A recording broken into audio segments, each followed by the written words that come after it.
Hi, I'm Jeremy Boring for Declaration Entertainment. You know, a recent Pew poll says that fewer than 40% of Americans approve of Hollywood. For most of the people I talk to, it seems that Hollywood has left them behind, expressing fewer and fewer of their values. They feel marginalized and even insulted by the way they see people like them, ordinary Americans, being portrayed in film and on television. It seems like every day I hear someone say that they're boycotting Hollywood altogether. They hope that by depriving movies of their money, they might affect change in the direction Hollywood is going.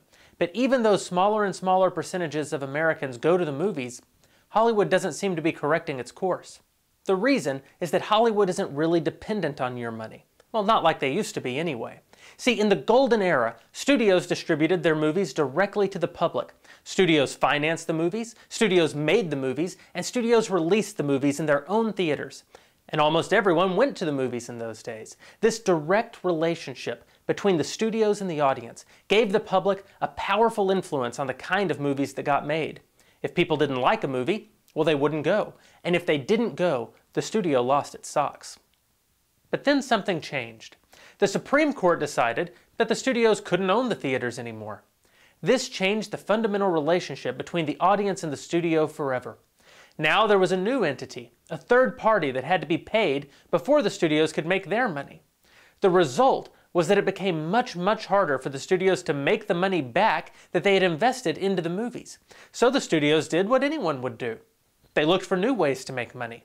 Home video sales and rentals, pay and free television licensing, merchandising and product placement, and of course, the biggest money of all, foreign money.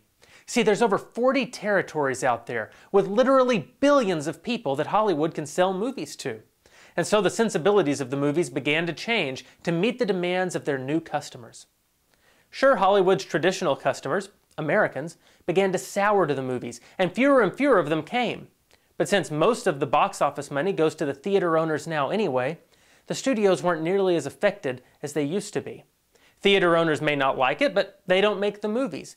So popcorn prices go up and attendance goes down, and Hollywood makes more and more money elsewhere. The American public loses its voice. By going directly to the American people to finance the movies you want to see, we're restoring that special, essential role between the audience and the filmmaker. If you don't like the movies we make, well, we can't afford to keep making them. But if you do like them, and we think you will, well, then we have something powerful on our hands, because our movies aren't financed by the studios or investors. They're all in the black the moment they're made, paid for by your membership dues.